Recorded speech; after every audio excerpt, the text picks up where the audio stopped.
Update terkini kasus Subang, Danu sebut ada satu polisi masuk ke TKP sendirian, klaim ada fotonya. Namun sebelum kita bahas, mohon subscribe channel ini dulu, agar kalian gak ketinggalan berita-berita menarik dari kami. Kalau sudah, mari kita lanjut. Muhammad Ramdhanu atau Danu, saksi kunci kasus pembunuhan Tuti Suhartini dan Amalia Mustika Ratu menjadi sorotan belakangan ini. Penyidikan intensif masih terus dilakukan pihak kepolisian untuk mengungkap kasus pembunuhan ibu dan anak di Subang, Jawa Barat itu. Pemeriksaan penyidik kini diintensifkan kepada Danu. Apalagi, keterangannya kerap berubah-ubah. Sebelumnya, Danu pun sempat mengaku sedang tidur di malam pembunuhan Tuti dan Amalia. Namun, ketika di laman YouTube Ki Anom, Danu mengatakan kalau dirinya sempat terbangun dan keluar dari rumah pukul 3 pagi.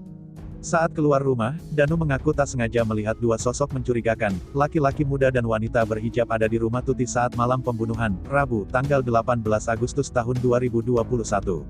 Tak hanya itu, Danu juga mengungkap soal oknum polisi yang menyuruhnya untuk membersihkan tempat kejadian perkara, pada Kamis, tanggal 19 Agustus tahun 2021. Pengakuan Danu itu pun baru diungkap beberapa hari belakangan, setelah sebelumnya keponakan Tuti itu sempat bungkam. Rupanya hal tersebut menuai sorotan dari netizen, termasuk pihak kepolisian. Selama 2 hari berturut-turut, Danu pun dipanggil lagi oleh kepolisian dari Polres Subang hingga Mabes Polri. Bahkan kini, Badan Intelijen Negara, BIN, dan ahli forensik diperiksa bersamaan dengan Danu. Menurut pengacara Danu, Ahmad Taufan kliennya ditanya soal BAP sebelumnya dan juga soal kronologi sebelum pembunuhan Tuti dan Amalia Mustika Ratu. Klarifikasi pertanyaan sebelumnya kurang detail, nah tadi didetailkan. Materi hari ini tidak ada pertanyaan baru, hanya klarifikasi BAP sebelumnya saja, besok itu baru pertanyaan baru ya, kata Ahmad Taufan Sudirjo dilansir dari Tribun Jabar. Untuk memastikan soal keterangan Danu, tim YouTube Misteri Mbak Suci pun mendatangi kuasa hukum Danu, Ahmad Taufan Sudirjo. Saudara Danu ini sering berubah keterangan, pertama jawabnya A, terus tiba-tiba berubah, padahal pertanyaannya sama. Kadang jawabannya juga kemana-mana, tidak konsisten. Itu gimana? Tanya Suci, dalam laman YouTube Misteri Mbak Suci, Sabtu, tanggal 30 Oktober tahun 2021. Ditanya seperti itu, pengacara menyebut kondisi psikis Danu terguncang. Apalagi di usia muda 21 tahun, Danu harus mengetahui kematian tante dan sepupunya itu tewas dibunuh. Kalau tadi Danu menjawab dengan tegas, walaupun biasa namanya Danu umur 21 ya, agak berubah, tapi sudah diluruskan tadi, katanya. Kami dari kuasa hukum memaklumi, bahwa Danu ini masih sangat muda. Tapi di usia muda ini dia mengalami kejadian yang sangat luar biasa. Sehingga dalam BAP, dia ingat ini ya dia sampaikan. Dia ingat itu, ya dia sampaikan, papar Ahmad Taufan. Disebutkan pengacara, Danu pun pertama kali diperiksa di kantor polisi, sehingga kliennya itu sangat syok. Apalagi kini Danu menjadi saksi kunci pembunuhan keji Tuti dan Amalia. Tentu saja hal tersebut membuat psikis Danu terguncang. Danu, masuk kantor polisi pun mungkin baru kali ini. Baru dapat panggilan dari polisi saja, dia gak bisa tidur. Sampai ke kantor polisi pun lebih deg-degan lagi, sampai di tempat penyidik sudah deg-degan luar biasa, imbuh pengacara. Maka dari itu, pengacara menyebut karena kondisi psikologis Danu terguncang, sehingga jawaban dan pengakuan Danu itu selalu berubah-ubah. Karena kondisi psikologis beliau inilah, yang membuat alur cerita dari pemeriksaan yang lama, disinkronkan lagi hari ini berbeda, tambah pengacara.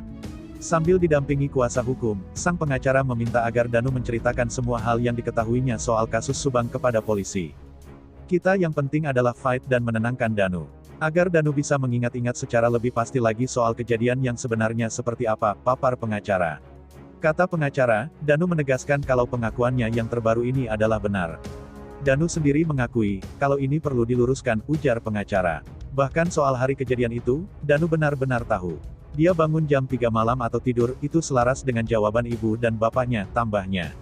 Kepada polisi, Danu disebutkan sang pengacara sudah membeberkan semua hal yang ia ketahuinya. Alhamdulillah, hari ini selesai penyidikan semua. Kita tunggu saja hasilnya apa, pasti polisi akan gelar, ucap pengacara. Kemudian, pengacara pun berharap agar kasus pembunuhan di Subang ini lekas terungkap. Saya berharap kejadian ini akan segera terungkap. Semoga pelaku dan otak pelaku segera ditemukan, pungkas pengacara. Oknum polisi menyuruh bersihkan TKP, Danu sebut punya bukti foto. Sebelumnya, Danu mengaku masuk ke rumah Tuti sehari setelah terjadi pembunuhan. Saat itu Danu mengaku disuruh oleh oknum polisi. Danu membuang puntung rokok, membersihkan bak mandi, hingga masuk ke dalam alpat lokasi penemuan jasad Tuti dan Amalia Mustika Ratu. Dalam pemeriksaan di hari kedua ini, menurut Ahmad Taufan penyidik Polres Subang menanyakan perihal kejadian tersebut. Ahmad Taufan membenarkan Danu masuk ke TKP pembunuhan Tuti Amel. Menurutnya berdasar pengakuan, Danu juga membersihkan bak mandi di TKP pembunuhan ibu dan anak. Ahmad Taufan menegaskan perintah oknum polisi terhadap Danu ini harus diusut. Dalam pemeriksaan kali ini pun, Danu sudah menyampaikan semua pada penyidik. Pada tanggal 19 Agustus tahun 2021, Danu memang diperintahkan Yoris untuk menjaga TKP pembunuhan ibu dan anak di Subang. Saat itu Danu berjaga di SMA, seberang rumah Tuti. Pada pagi hari, Danu melihat seseorang datang ke lokasi pembunuhan Tuti. Menurut Ahmad Taufan, Danu bahkan sempat memfoto oknum polisi tersebut. Sempat foto juga Danu, foto oknumnya dan menghampiri beliau, katanya. Berdasar cerita Danu, kata Ahmad Taufan, oknum polisi itu bahkan membuka pintu menggunakan kunci yang ia bawa. Oknum ini yang membuka pintu pakai kunci yang dia bawa, katanya. Ahmad Taufan mengatakan Danu juga mengaku kenal pada oknum polisi tersebut. Kalau dalam pernyataan Danu tadi, mengenal karena oknum ini memang sering di Polsek Jalan Cagak, kata Ahmad Taufan. Gimana menurut kalian? Terima kasih telah menyimak video ini dan jangan lupa like, komen, dan subscribe.